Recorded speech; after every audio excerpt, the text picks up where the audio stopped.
Il existe un pays en Afrique où l'année ne dure pas 12 mois mais 13. Un endroit où nous ne sommes pas en 2026 mais en 2017. Une terre où le temps lui-même semble avoir choisi de suivre son propre rythme. Dans cette nouvelle vidéo de Africast, nous t'invitons à découvrir l'Éthiopie, le seul pays africain à n'avoir jamais été colonisé.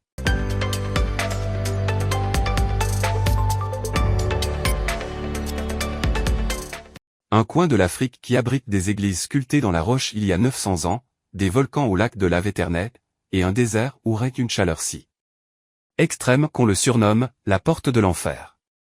Un pays qui défie toutes les conventions, où midi est 6 heures et où le nouvel an se fête le 11 septembre. Crois-nous, l'Éthiopie va te surprendre comme aucun autre pays au monde. Commençons, mais avant, n'oublie pas de t'abonner. L'Éthiopie, officiellement connue sous le nom de République démocratique fédérale d'Éthiopie, est un pays situé dans la corne de l'Afrique.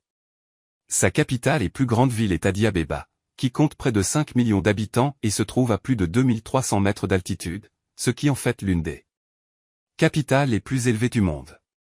Le nom Éthiopie vient du grec ancien Ethiopia, qui signifie « visage brûlé par le soleil », faisant référence aux habitants à la peau sombre de cette région. Mais ce pays est mondialement connu sous un autre nom, l'Abyssinie, un terme qui évoque les royaumes légendaires de ce territoire millénaire. L'Éthiopie possède une histoire unique en Afrique. C'est le seul pays africain à n'avoir jamais été colonisé. Lorsque l'Italie tenta d'envahir le pays en 1895, elle subit une défaite humiliante à la bataille d'Adoua. Une deuxième tentative d'occupation entre 1936 et 1941 échoua également. L'Éthiopie réussissant à préserver son indépendance quand tout le reste de l'Afrique tombait sous domination européenne. En termes de population, l'Éthiopie est le deuxième pays le plus peuplé d'Afrique avec environ 120 millions d'habitants. Cette population est d'une diversité extraordinaire, le pays abrite plus de 80 groupes ethniques différents, chacun avec sa propre langue, ses coutumes et ses traditions. Les plus grandes ethnies sont les Oromos, environ 35% de la population, les Amaras, 27%, et les Tigréens, 6%, mais il existe aussi des groupes beaucoup plus petits comme les Karo qui ne comptent que 300 membres. L'Éthiopie s'étend sur plus de 1 100 000 km², ce qui en fait l'un des plus grands pays d'Afrique.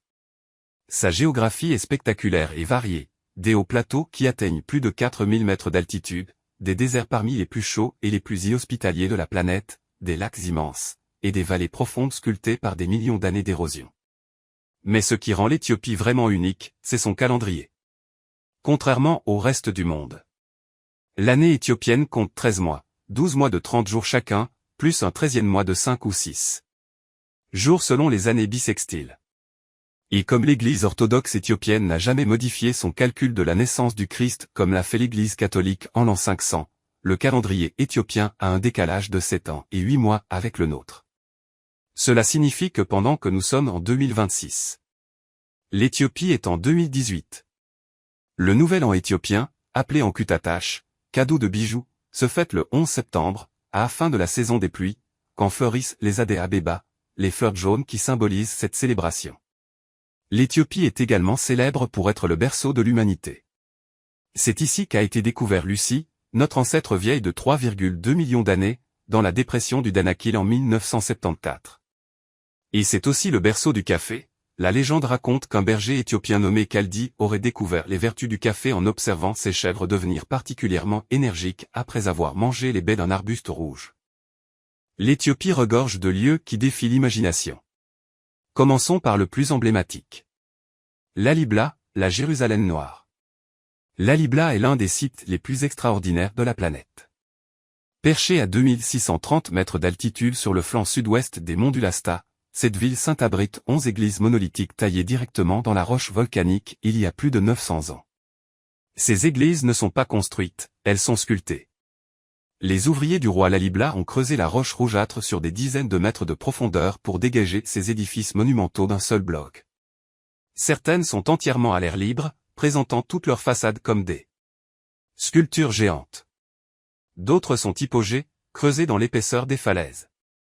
La plus célèbre est Beth Giorgi, l'église Saint-Georges. Vue du ciel, elle forme une croix grecque parfaite, sculptée dans un fossé de 12 mètres de profondeur. Pour y accéder, il faut emprunter un tunnel étroit taillé dans la roche. La légende raconte que Saint Georges lui-même serait venu à cheval pour reprocher au roi Lalibla de ne pas lui avoir consacré d'église. Les marques que tu verras sur les murs du tunnel. Ce sont, dit-on, les traces des sabots ardents de son cheval. Beth Medan Allen est la plus vaste église monolithique au monde. Elle mesure 33 mètres sur 23 et repose sur 72 piliers massifs, toutes sculptées dans le même bloc de pierre. À l'intérieur, des peintures murales vieilles de plusieurs siècles ornent les voûtes, et des prêtres en robe blanche veillent sur des manuscrits anciens écrits en gaze, la langue liturgique éthiopienne qui utilise un alphabet unique de 231 lettres. Ces églises ne sont pas des musées. Elles sont toujours actives. Chaque dimanche, des milliers de fidèles vêtus de blanc s'y rassemblent pour des cérémonies qui commencent avant l'aube. Le son des tambours kabaros résonne dans les tunnels qui relient les églises entre elles. Les prêtres chantent des hymnes en gaze pendant des heures, créant une atmosphère mystique qui transporte les visiteurs dans un autre temps. Le Danakil, la porte de l'enfer. Si Lalibla est le paradis spirituel de l'Éthiopie, le désert du Danakil en est l'enfer littéral. Situé dans la dépression de l'Afar, c'est l'un des endroits les plus chauds, les plus bas et les plus inhospitaliers de la planète. Le volcan Erta Eil est le joyau terrifiant du Danakil. Il culmine à 613 mètres et possède un lac de lave permanent, l'un des rares au monde. Imagine un cratère d'où s'échappe une lueur orange hypnotique, où la lave bouillonne sans cesse, projetant des gerbes de feu dans la nuit noire. Pour l'atteindre, il faut marcher des heures dans l'obscurité, guidé par des nomades afars, dans un paysage de cendres et de roches volcaniques tranchantes. Mais le spectacle en vaut la peine, se tenir au bord du cratère, sentir la chaleur intense qui monte du magma, observer cette lave qui brasse des lourdes vagues incandescentes, c'est une expérience qu'on n'oublie jamais. À quelques kilomètres de là se trouve le Dalol, un site qui semble venir d'une autre planète. C'est un volcan situé à 116 mètres en dessous du niveau de la mer, ce qui en fait le volcan le plus bas du monde. Mais ce n'est pas de la lave qui en sort, ce sont des sources d'acide sulfurique bouillonnant. Le site déploie une palette de couleurs hallucinantes, des jaunes éclatants de soufre, des verts acides, des oranges vifs, des bleus profonds. Des geysers de vapeur jaillissent de bassins d'acide, des cristaux de sel forment des sculptures surréalistes, et la chaleur y est si extrême que les températures peuvent atteindre 50 degrés Celsius à l'ombre. Le lac Assal, une étendue de sel blanc éblouissante, s'étend sur plus de 100 km². Depuis des siècles, des caravanes de centaines de dromadaires traversent ce désert pour récolter le sel. Les nomades afars, vêtus de turbans bleus, taillent des blocs de sel dans la croûte blanche, les chargent sur leurs bêtes, et entreprennent un voyage de plusieurs jours vers les marchés des hauts plateaux. C'est l'une des routes commerciales les plus anciennes du monde, et elle fonctionne encore aujourd'hui exactement comme il y a 1000 ans. Les montagnes du Simien. Au nord du pays, à l'opposé du désert brûlant, se dressent les montagnes du Simien, un massif spectaculaire classé au patrimoine mondial de l'UNESCO. Ces montagnes atteignent plus de 4500 mètres d'altitude et offrent des panoramas à couper le souffle, des pics vertigineux, des gorges profondes de plus de 1000 mètres, des plateaux couverts de prairies où paissent des troupeaux. Ce parc national abrite une faune endémique remarquable. Le Gélada, un singe unique au monde avec sa poitrine rouge caractéristique, vit en troupe de plusieurs centaines d'individus sur les falaises. Le loup d'Éthiopie, l'un des canidés les plus rares de la planète avec moins de 500 individus. Restant, chasse les rongeurs dans les prairies d'altitude. Et si tu as de la chance, tu pourras apercevoir le bouquetin walia, une chèvre sauvage aux cornes majestueuses qui ne se trouve nulle part ailleurs. Le lac Tana, source du Nil bleu. Le lac Tana, au nord-ouest du pays, est le plus grand lac d'Éthiopie avec une superficie de 3000 km². Mais ce qui le rend vraiment spécial, c'est qu'il est la source du Nil bleu, l'un des deux grands affluents du Nil qui traverse ensuite le Soudan et l'Égypte. Le lac abrite 37 îles, dont une vingtaine hébergent des monastères et des églises datant de plus de 700 ans. Ces sanctuaires sont encore habités par des moines qui perpétuent les traditions millénaires. L'église du Rakidan Meret sur la péninsule de Zégué est particulièrement célèbre pour ses peintures murales colorées qui représentent des scènes bibliques avec une esthétique uniquement éthiopienne. Non loin du lac se trouvent les chutes du Nil bleu, appelées Tississa en amharique, ce qui signifie « eau qui fume ». Pendant la saison des pluies, ces chutes déversent des millions de litres d'eau sûre. Une largeur de 400 mètres et une hauteur de 45 mètres, créant un nuage de vapeur visible à des kilomètres. L'Éthiopie possède une faune unique, avec de nombreuses espèces endémiques qu'on ne trouve nulle part ailleurs sur Terre. Dans les montagnes du Simien, le Gélada est le primate le plus fascinant. Contrairement aux autres singes, il se nourrit presque exclusivement d'herbes, passant des heures assis dans les prairies à arracher des brins d'herbe qu'il porte délicatement à sa bouche. Les mâles portent une magnifique crinière dorée et ont une poitrine rouge vif, ce qui leur a valu le surnom de « singes qui saignent ». Ils vivent en groupes sociaux complexes pouvant compter jusqu'à 600 individus. Le loup d'Éthiopie est le canidé le plus rare d'Afrique.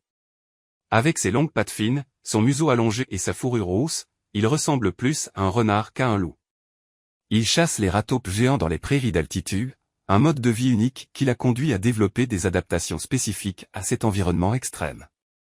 Le parc national d'Awash, dans la vallée du Rift, abrite une concentration impressionnante de mammifères, zèbres de Grévy, oryx beza, koudou, gazelles de Sommering. Mais aussi des prédateurs comme les léopards et les lions. Le parc est particulièrement prisé des ornithologues car on y recense près de 400 espèces d'oiseaux, dont certaines endémiques comme le francolin de Clapperton et le tisserin de Ruppel. Dans le sud, le parc national des Ballets protège les dernières forêts de Arena, des forêts afromontagnards qui s'étendent entre 2500 et 4000 mètres d'altitude. C'est l'un des écosystèmes les plus importants d'Afrique pour la conservation, abritant plusieurs espèces en danger critique. Les lacs de la vallée du Rift, comme le lac Abijata et le lac Chala, accueillent chaque année des milliers de flamants roses qui transforment les rives en une mer de roses. Ces lacs alcalins offrent les conditions parfaites pour la prolifération des algues dont se nourrissent ces oiseaux majestueux. Et dans le lac Chameau, tu trouveras les plus grands crocodiles d'une île d'Afrique. Certains spécimens atteignent plus de 6 mètres de long. Malgré la présence de ces redoutables prédateurs, les pêcheurs locaux n'hésitent pas à entrer dans l'eau jusqu'à la taille pour lancer leurs filets, créant des scènes aussi fascinantes que terrifiantes. L'Éthiopie est un véritable kaléidoscope culturel. Avec plus de 80 groupes ethniques et autant de langues, c'est l'un des pays les plus diversifiés d'Afrique. La diversité religieuse. L'Éthiopie présente une diversité religieuse unique. Le christianisme orthodoxe éthiopien, pratiqué par près de 45% de la population, remonte au IVe siècle, ce qui en fait l'une des plus anciennes églises chrétiennes du monde. Cette église a développé des particularités uniques, l'utilisation du guèze dans les textes liturgiques, des interdits alimentaires stricts, pas de porc, jeûne le mercredi et le vendredi, et une forte tradition monastique. Les musulmans représentent environ 34% de la population et vivent principalement dans l'est du pays, autour de la ville d'Harar. Cette ville fortifiée, surnommée la 4e ville sainte de l'islam, possède 82 mosquées dans ses murs médiévaux. Il existait aussi une communauté juive éthiopienne, les Falachas, qui prétendaient descendre de la reine de Saba. La majorité a été rapatriée en Israël lors des opérations Moïse, 1984 à 1985. Salomon, 1991, mais quelques familles pratiquantes restent. Et puis, il y a le rastafarisme. Dans les années 1960, l'empereur Haïlé Sélassié y était vénéré comme un messie par les rastafaris jamaïcains, inspirés par une prophétie de Marcus Garvey. Regardez vers l'Afrique, quand un roi noir sera couronné, car le jour de la délivrance est proche. Lors de sa visite en Jamaïque en 1966, 100 000 rastafaris l'attendaient sur le tarmac. Sélassié leur offrit ensuite des terres près de la ville de Chachané, où vit aujourd'hui une communauté rastafari de plusieurs milliers de personnes. Les peuples du Sud. Dans la vallée de l'Omo, au sud du pays, vivent plus de 30 ethnies aux traditions ancestrales fascinantes. Les Mursis sont célèbres pour leurs plateaux labiaux. Les femmes Mursis se font percer la lèvre inférieure à l'adolescence et y insèrent progressivement des plateaux d'argile de plus en plus grands, pouvant atteindre 15 cm de diamètre. Plus le plateau est grand, plus la dot demandée au futur mari sera élevée. Les hommes Mursis sont des guerriers redoutés qui pratiquent le donga, des combats rituels au bâton qui peuvent être extrêmement violents. Les Hanés pratiquent un rituel d'initiation spectaculaire pour les jeunes hommes, le saut du taureau. Le jeune homme doit courir sur le dos d'une rangée de taureaux sans tomber, sous peine de ne pas pouvoir se marier. Les femmes de la famille, pour montrer leur soutien, se font fouetter jusqu'au sang par les hommes, considérant les cicatrices comme des marques de courage et de dévotion. Les Karo, avec seulement 300 membres, sont l'un des plus petits groupes ethniques d'Éthiopie. Ils sont des artistes du corps, utilisant de l'argile blanche, du charbon et de l'ocre pour créer des peintures corporelles élaborées. Leurs motifs imitent souvent le plumage des oiseaux ou les taches des léopards. La cérémonie du café. Le café étant né en Éthiopie, la cérémonie du café, Buna, est un rituel sacré. L'hôtesse commence par faire torréfier les grains verts sur un feu de charbon dans une poêle plate. Quand les grains commencent à grésiller et à libérer leur arôme, elle les fait circuler dans l'assemblée pour que chacun puisse respirer le parfum. Ensuite, elle pile les grains dans un mortier, les met dans une gébéna, cafetière traditionnelle en terre cuite, ajoute de l'eau et fait bouillir le tout sur le feu. Le café est servi dans de petites tasses en anse, souvent accompagné de pop-corn. La cérémonie peut durer plusieurs heures et comprend généralement 3 services successifs, chacun symbolisant une bénédiction. L'injera et le gourcha. La cuisine éthiopienne est unique en Afrique. Son plat de base est l'injera, une grande galette spongieuse faite à partir de teff, une céréale minuscule endémique à l'Éthiopie, fermentée pendant plusieurs jours. L'injera sert à la fois d'assiette et d'ustensile, on y dépose différents ouates, ragoûts de viande ou de légumes, et on arrache des morceaux d'injera pour saisir la nourriture. Mais il existe une tradition encore plus touchante, le gourcha. Si quelqu'un essaie de te nourrir lui-même en portant de la nourriture directement à ta bouche, ne refuse surtout pas. C'est un geste d'amitié sincère et profonde, réservé aux personnes qu'on honore vraiment. Refuser serait une grave offense. Quelques règles à connaître: utilise uniquement ta main droite, la gauche est considérée comme impure, ne lèche jamais tes doigts, ne pioche pas sous le nez de ton voisin dans le plat commun, et surtout, laisse toujours un peu de nourriture sur le côté de l'assiette pour montrer que tu es rassasié. Finir entièrement ton assiette suggérerait que tu as encore faim et que tes hôtes ne t'ont pas assez nourri. Les fêtes religieuses. Le calendrier éthiopien est parsemé de fêtes spectaculaires. Timkat, l'épiphanie, qui a lieu en janvier, est la plus impressionnante. Pendant 3 jours, les tabos, répliques de l'Arche d'Alliance, sortent de chaque église enveloppée dans des tissus précieux, portés par des prêtres en procession. Les cortèges convergent vers un plan d'eau, comme les bassins de Gondar, où les jeunes se jettent dans l'eau pour commémorer le baptême de Jésus. Les rues résonnent de chants, de tambours, et de sistres. Même les musulmans participent à la fête, montrant l'harmonie religieuse qui caractérise l'Éthiopie. Meskel, la fête de la vraie croix, en septembre célèbre la découverte de la croix sur laquelle Jésus aurait été crucifié. Des milliers de personnes se rassemblent sur la place Meskel à Addis Abeba pour allumer un gigantesque bûcher appelé Damra.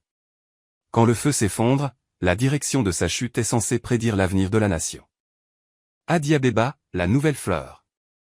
Addis Abeba, dont le nom signifie « nouvelle fleur » en amharique, est une métropole en plein essor. Perchée à 2300 mètres d'altitude. Le Mercato, l'un des plus grands marchés à ciel ouvert d'Afrique, est un labyrinthe fascinant où l'on vend absolument tout, des épices colorées aux machines à écrire. Amharique, avec leurs 231 caractères, des peaux de mouton aux piles de teff, des bijoux en argent. Au téléphone portable. Le musée national abrite Lucie, notre ancêtre de 3,2 millions d'années, dont le squelette presque complet a révolutionné notre compréhension de l'évolution humaine. Du mont Entoto, qui domine la ville, on peut profiter d'un panorama spectaculaire sur toute la capitale et les collines environnantes. Gondar, le camelot africain. Gondar, l'ancienne capitale impériale, est souvent appelé le camelot africain pour ses châteaux médiévaux. Le Fazil Gebi, un complexe fortifié classé au patrimoine mondial de l'UNESCO, comprend plusieurs palais du XVIIe siècle. Ces structures massives en pierre, avec leurs tours crénelées et leurs arches élégantes, mêlent influence éthiopienne, arabe, indienne et baroque. L'église de Brébéran Sélassié possède un plafond entièrement couvert de visages d'anges. Grands yeux, créant un effet hypnotique. Les bains de Fazilada deviennent le centre des célébrations de Timkat, quand les prêtres bénissent l'eau et que des milliers de fidèles s'y plongent. Aksum, la cité des obélisques. Aksum fut la capitale du puissant royaume aksumite qui domina la région pendant des siècles. La ville est célèbre pour ses stèles géantes, des obélisques de granit pouvant atteindre 33 mètres de haut. Le plus grand, qui pesait 520 tonnes avant de s'effondrer, aurait été la plus grande pierre jamais taillée et érigée dans le monde antique.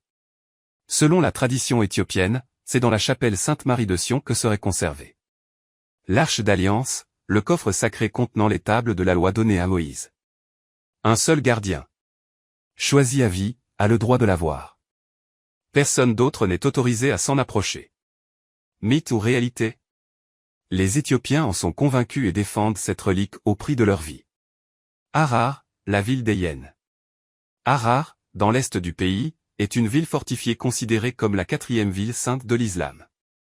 Ses 82 mosquées et 102 sanctuaires sont concentrés dans une vieille ville médiévale aux ruelles étroites et colorées. Mais ce qui rend Harar vraiment unique, c'est sa tradition avec les hyènes. Tacheté. Chaque nuit, des hommes aux hyènes appellent ces prédateurs par leur nom et les nourrissent à la main, voire à la bouche. Cette pratique, qui dure depuis des générations, est censée maintenir la paix entre la ville et ses animaux redoutés. Les touristes peuvent même tenter l'expérience, tenant un bâton avec de la viande au bout de leurs lèvres, pendant qu'une hyène de 70 kg l'arrache d'un coup de mâchoire. Sensation forte garantie. Tu veux encore découvrir l'Afrique autrement? Abonne-toi à Africas et partage en commentaire le pays que tu aimerais voir dans la prochaine vidéo. À ce stade, nous aimerions profiter de l'occasion pour te demander, que penses-tu de l'Éthiopie? Ce pays où le temps suit son propre rythme, où des églises ont été sculptées dans la roche il y a 900 ans. Où des volcans crachent encore leur lave éternelle, et où des traditions millénaires survivent dans un monde moderne. Aimerais-tu visiter ce berceau de l'humanité? Y vivre peut-être? Ou simplement goûter à une tasse de café dans une véritable cérémonie Buna? Mets la vidéo en pause et laisse-nous ton commentaire. C'est le meilleur moyen pour toi de soutenir et de faire partie de la chaîne. Et en faisant cela, tu nous aides à continuer à travailler pour t'apporter le meilleur contenu. Alors merci. De la part de Africast, nous espérons que ce voyage à travers la fascinante Éthiopie a été aussi passionnant pour toi qu'il l'a été pour nous. En y pensant, et vu l'effort que cela nous demande de faire ces vidéos, nous aimerions beaucoup que tu nous laisses un joli like et ton commentaire. C'est le meilleur moyen que tu as de nous aider à continuer à t'apporter le meilleur contenu chaque semaine. Si tu as aimé cette vidéo et que tu n'es pas encore abonné, n'attends plus et fais-le maintenant. Activant la petite cloche pour ne pas rater les vidéos fascinantes que nous réalisons chaque semaine. Des vidéos comme celle-ci que tu peux apprécier dès maintenant pour découvrir l'un des coins les plus fascinants de la planète. Ne la manque pas et découvre les merveilles que cet endroit a à offrir.